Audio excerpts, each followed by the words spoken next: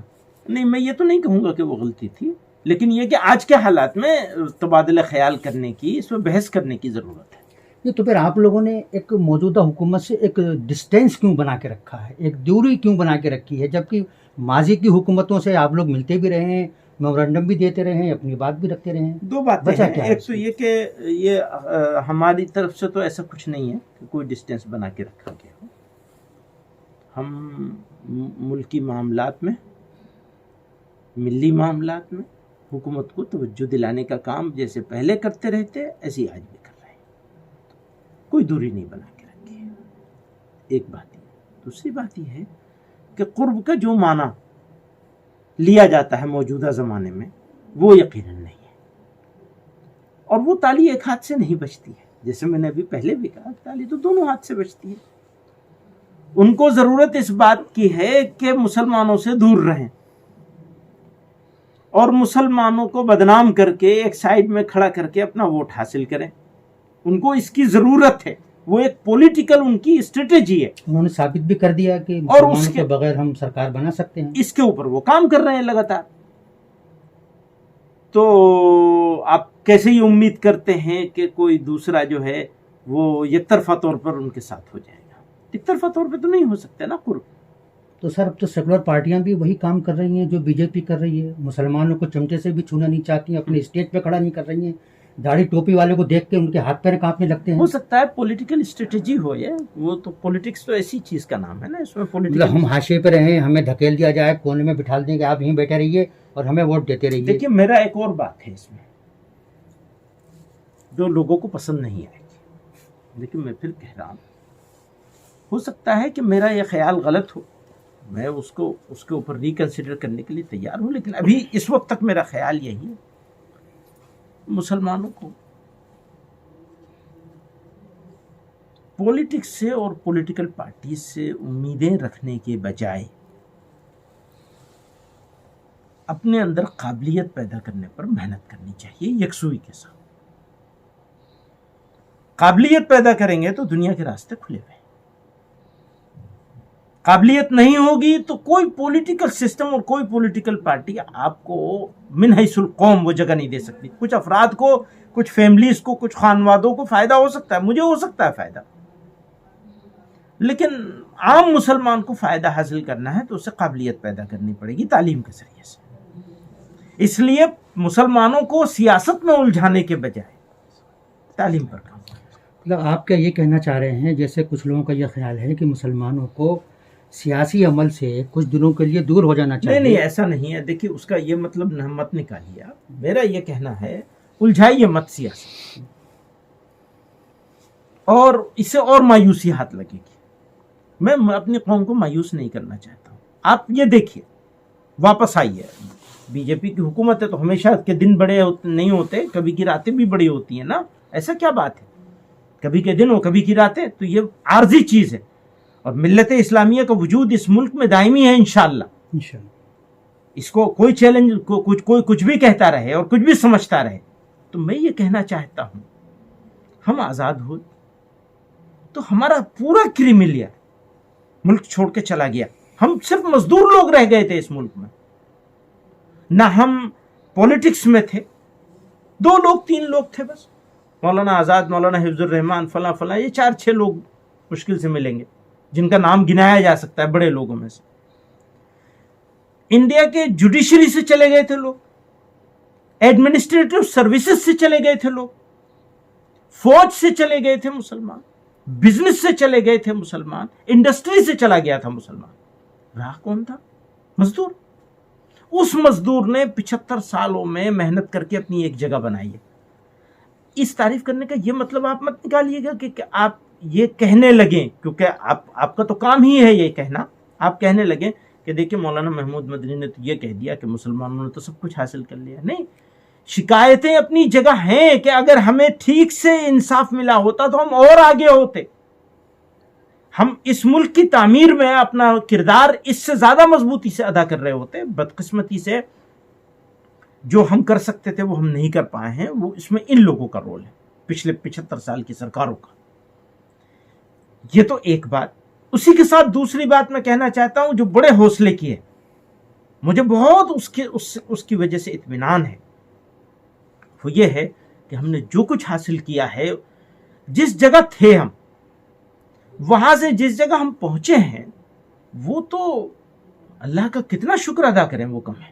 ہم تو مزدور تھے، ہم تو لٹے پیٹے لوگ تھے، ہمارے اوپر برڈن بھی تھا پاکستان بنائے جانے کا، ہم نے ڈھویا ہے اسے ہمارے بزرگوں نے، اور آج الحمدللہ مسلمان اس ملک میں اس جگہ پر ہے جہاں پر اس پورے بر صغیر کے مسلمان، پورے بر صغیر کے مسلمان اس جگہ پر نہیں جہاں ہم ہیں۔ اچھا سر، ایک بات یہ ہے کہ یہ ایک حلقے کا یہ خیال ہے کہ مذہبی قیادت نے کافی کنفیوژن پیدا کیا ہے، کہتے کچھ ہیں، کرتے کچھ ہیں، ہوتا کچھ ہے۔ اب آپ دیکھیے، آپ نے کہا کہ مذہب اور سیاست الگ ہو، ہاں، اسی پر آ جائیے۔ ہاں، یہ سوال آپ پہلے بھی کر جی، چکے ہیں۔ لیکن آپ کے ماضی میں بھی راجیہ سبھا کے ممبر رہے، آپ بھی ممبر رہے، آپ نے 2 بار چناؤ بھی لڑا، جی، تو یہ الیکٹورل پالیٹکس ہے۔ اب آپ کہتے ہیں کہ میں چونکہ مجھے آزادی ہے، جمعیت نے آزادی دے رکھی کہ آپ ایسا کرو، تو یہ ایک طریقے کی مطلب کیا چیز ہے کہ یہ جو ملائی جو ہوتی ہے اس طرح کی مراعات والی، اس میں آپ چناؤ لڑیں لیکن آپ دوسروں سے یہ کہیں کہ نہیں مذہب و سیاست کیسے الگ ہو سکتا ہے؟ آپ مولانا محمود مدنی ہیں، اچھا، اگر میں ایک ہندوستان کی مذہبی سب سے آدمی بڑی ہوں، سب سے بڑی دینی جماعت کے صدر ہیں آپ اس وقت، اور اس سے پہلے بھی آپ عہدے پر رہے، اور آپ الیکشن لڑتے ہیں یا راجیہ سبھا میں جاتے ہیں، آپ اس کو کیسے جسٹیفائی کریں گے؟ ہاں، میں سن لیجیے، میں بار بار اس بات کو کہہ رہا ہوں، ابھی بھی کہوں گا۔ مذہب کو سیاست سے الگ رکھنے کا مطلب یہ ہے کہ سیاست کے لیے مذہب کا استعمال نہ کیا جائے۔ آج میں یہ کہنے لگوں کہ اس ملک کو اسلامی ملک بنانا ہے، یا کوئی غیر مسلم یہ کہنے لگے کہ اس ملک کو ہندو راشٹر بنانا ہے، سناتن دھرم کے مطابق چلانا ہے، حالانکہ یہ بھی ایک ڈیبیٹیبل سبجیکٹ ہے، یا یہ کہنے لگوں کہ اسلام خطرے میں ہے ملک میں۔ کیا ملک میں اسلام خطرے میں ہے؟ نہیں ہے، اس پر اطمینان ہے نا آپ کو؟ بالکل۔ اگر میں یہ نعرہ دے کر الیکشن میں جاؤں اور لوگوں کے ووٹ حاصل کرنے کی کوشش کروں، کچھ 10-5 پارلیمنٹ کی کانسٹیٹنسیز ایسی ہیں جہاں میں اس طرح کی لینگویج اگر بولوں گا تو آسانی سے مسلمانوں کے ووٹ لے سکوں گا اور جیت جاؤں گا، اپنے بل پہ جیت سکتا ہوں۔ ہیں ایسی، جیسے مولانا بدر الدین صاحب کی کانسٹیٹنسی ہے آسام، جیسے کشن گنج کی کانسٹیٹنسی ہے، جیسے ہمارے اویسی صاحب کی کانسٹیٹنسی ہے، یہ سب مسلم میجورٹی کی سیف سیٹس ہیں، اور بھی کچھ ہیں اس میں، مطلب کچھ نام لیے 2-4۔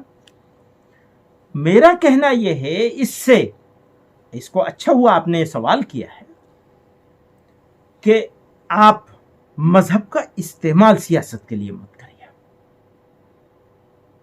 باقی تو مسلمان کو ہونا ہی چاہیے، ہم تو مسلمان کینڈیڈیٹس کے لیے کنوینسنگ کرنے کے لیے بھی جاتے ہیں، اپنے ساتھیوں سے بھی کہتے ہیں کہ بھئی ہاں یہ اس پارٹی کے کینڈیڈیٹ ہیں، ان کو الیکشن ہونا چاہیے، پولیٹیکل پارٹی سے ٹکٹ دینے کے لیے بھی کہتے ہیں۔ یہ تھوڑی ہم مسلمان سے کہنے ہیں کہ مسلمان جو ہے وہ خالی برتن دھونے لگے گا، یہ کیا؟ چلیے، آپ نے سوال کا جواب بہت صحیح جگہ پر چھوڑا ہے۔ جی، اتر پردیش میں چناؤ ہے، چناؤ تو 5 ریاستوں میں ہیں، لیکن نظریں یو پی کے چناؤ پر ہے، جو بڑا اسٹیٹ ہے۔ تو اور یہ بھی کہتے ہیں کہ یہ 2024 کا مستقبل یہیں سے طے ہوگا یو پی سے۔ تو آپ نے جیسا کہا کہ ہم سپورٹ بھی کرتے ہیں، امیدواروں کو بھی سپورٹ کرتے ہیں، پارٹیوں کو بھی سپورٹ کرتے رہے ہیں، اب اس یو پی کے الیکشن میں آپ مسلمانوں کو کیا مشورہ دینا چاہیں گے؟ وہ کیا کریں؟ وہ تذبذب میں ہے، وہ دوراہے پر بلکہ چوراہے پر کھڑا ہوا ہے۔ مسلمان نے تو ایک فیصلہ کر لیا ہے۔ کیا ہے وہ آپ کو بتانے کا نہیں ہے، مسلمانوں سے جب وقت آئے گا تو وہ خود بخود ہو جائے۔ آپ نے کیا فیصلہ کیا ہے؟ ہم نے بھی جو فیصلہ کیا وہ ہم آپ کو نہیں بتائیں گے ابھی، لیکن اس کا استعمال ہوگا پھر دوسرے، وہ یا ایسی تلوار ہے آپ لوگوں کے ہاتھ میں جو ادھر بھی کاٹتی ہے ادھر بھی کاٹتی ہے۔ سر، آپ رہنمائی تو کر سکتے ہیں نا، اب ہم جیسے جاہلوں کی رہنمائی تو ہونی چاہیے۔ نو، آپ خود بہت قابل ہیں، ہیں، آپ کو معلوم ہے کہ آپ کو کیا کرنا ہے، کہاں ووٹ دینا ہے، اچھے سے معلوم ہے۔ لیکن ایک عام آدمی بیچارہ مزدور ہے، رکشے والا ہے، اس کو بھی معلوم ہے، ہم سے زیادہ معلوم ہے، ہمارے بتانے سے اس کے علم میں کچھ اضافہ نہیں ہوگا۔ اس کا مطلب ہے آپ نہ اس بار کسی کو سپورٹ کریں گے نہ کسی کی حمایت کے لیے؟ نہیں، سب کچھ ہوگا، لیکن وہ اپنے حساب سے ہوگا۔ وہ کیا حساب ہوگا؟ وہ حساب تو حساب ہے نا، بتانے کا نہیں ہے نا، بالکل بتانے کا نہیں، دیکھیے 10 کے بعد یہی- بتا دیں گے. یہی تو مسئلہ ہے، آپ لوگ 10 بتاتے مارچ ہیں نہیں. 10 مارچ مسلمانوں نے ایک فیصلہ من بنا لیا ہے. آپ کیا چاہتے ہیں کہ میں اس من کو تبدیل کروں گا؟ نہیں کر سکتا. سب نے بنا لیا ہے، آپ نے بھی بنا رکھا ہے. آپ کو موقع ملے گا تو آپ نے من بنا رکھا ہے، آپ اپنا کام کریں گے. تو کیا پتہ میں نوٹا کو دے دوں، مجھے کچھ سمجھ میں نہیں آیا. اور اچھی بات ہے، کر لیجئے گا وہ بھی. اچھا، یو پی میں اس بار اویسی فیکٹر ہے. آپ نے ایک بار اویسی کے بارے میں ایک بیان دیا تھا جو کافی مشہور ہوا تھا، میں اس کا تذکرہ نہیں کرنا چاہتا، لیکن ابھی آپ نے جو اویسی کے بارے میں بہت اچھی باتیں کی ہیں چینل پر، اور بڑی لوگوں کو حیرت بھی ہوئی ہے اور خوشگوار حیرت بھی ہوئی کچھ لوگوں کو. تو آپ کیا سمجھتے ہیں کہ یو پی کے چناؤ میں اویسی فیکٹر کوئی کام کرے گا، اور اگر کرے گا تو وہ کیا کسی کے حق میں جائے گا یا کسی کو نقصان ہوگا؟ یا وہ ہو سکتا ہے کچھ سیٹوں پر نقصان بھی ہو جائے، یہ لوگ اس کا لوگ محسوس کر رہے ہیں، اور میں ان کے ان احساسات سے اتفاق بھی کرتا ہوں. لیکن اور جو میں نے پہلے بات کہی تھی اس پر ابھی بھی قائم ہوں کہ میں یہ بات کہتا ہوں کہ ایک دائرے کے اندر اور ایک لمٹ کے اندر کام کرنا چاہیے، مضبوط اپنے آپ کو اپنے مقامی سطح پہ کرنا چاہیے. لیکن جب آ گئے ہیں تو ہمارا رویہ بدلے گا. ہم یہ کہتے ہیں اگر کہیں مضبوط ہے ان کا کینڈیڈیٹ تو مسلمان، یہ بات اس دن کہی میں نے، اسی کو دہرا رہا ہوں. کہیں کینڈیڈیٹ مضبوط ہے، ایماندار ہے، شریف ہے، تو لوکل جو آدمی ووٹ ڈائریکٹ ڈال رہا ہے وہ ایک طرح سے شہادت اور گواہی دیتا ہے، ایک طرح کی گواہی ہے. تو اچھے اور شریف آدمی کو چھوڑ کر کسی اور کے پاس جانا یہ تو مناسب بات نہیں ہے. تو اگر کوئی کینڈیڈیٹ اچھا ہے ان کا تو اس کا ساتھ دیا جائے گا. اسی طرح سے لوگ یہ چاہتے ہیں کہ میں اویسی صاحب کو برا بھلا کہوں، یہ کیسے ہو سکتا ہے؟ ہمارا اختلاف ہے ان سے بہت ساری چیزوں پر، لیکن بہت ساری چیزوں پر اتفاق بھی ہے. تو جن چیزوں پر اتفاق ہے ان کا تذکرہ اگر نہیں کروں گا، جیسے میں ہوں آپ کے سامنے بیٹھا ہوں، کیا آپ میری ساری باتوں سے متفق ہیں؟ کبھی نہیں ہوگا. وہ تو کوئی عقل مند آدمی کسی دوسرے آدمی کی ساری باتوں پر متفق نہیں ہو سکتا. مولانا عبد الماجد دریابادی مرحوم نے لکھا ہے، ہسبینڈ وائف، شوہر بیوی، اگر بیچ میں اختلاف نہ ہو تو سمجھو دونوں میں سے کوئی ایک پاگل ہے.